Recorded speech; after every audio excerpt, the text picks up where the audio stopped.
मालकानगिरी धीरे धीरे फेरुछि शांति। राखेलगुड़ा और एमभी 26 बासिंदा मुहांमुही हेबा परे एबे भी चापा उत्तेजना रही। एपटे आदिवासी नेतांक सह दक्षिणांचल आरडीसी संग्राम केशरी महापात्र मालकानगिरी जिलापालଙ୍କ कार्यालय आलोचना करिसेंति। जमी पट्टा और जाति सर्टिफिकेट आदि 7 दफा दाबी उपरे आलोचना करा जाउछि। दीर्घ 1 घंटा धरी करथिले आलोचना। तेबे बैठक में आरडीसी समेत जिला प्रशासन समस्त अधिकारी सामिल होइछन्ति। समस्या समाधान पाई चेष्टा कराजिबो बोली दक्षिणांचल आरडीसी कहिसेंति।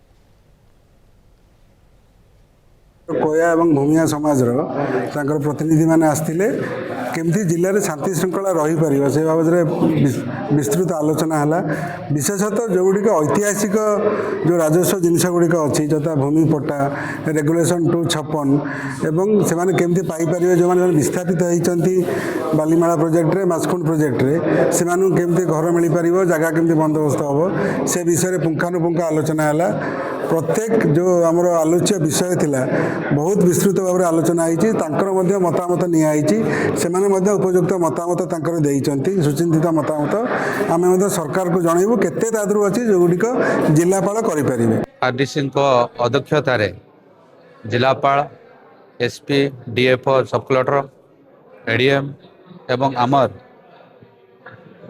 जो बुद्धिजीवी माने जिलार मान्यगण्य समस्त भद्र व्यक्ति को उपस्थिति रे 9टा पॉइंट नहीं करी डिस्कशन है। अति सुंदर भाव रे डिस्कशन है। से हूँ 2/6 उपरे आलोचना है।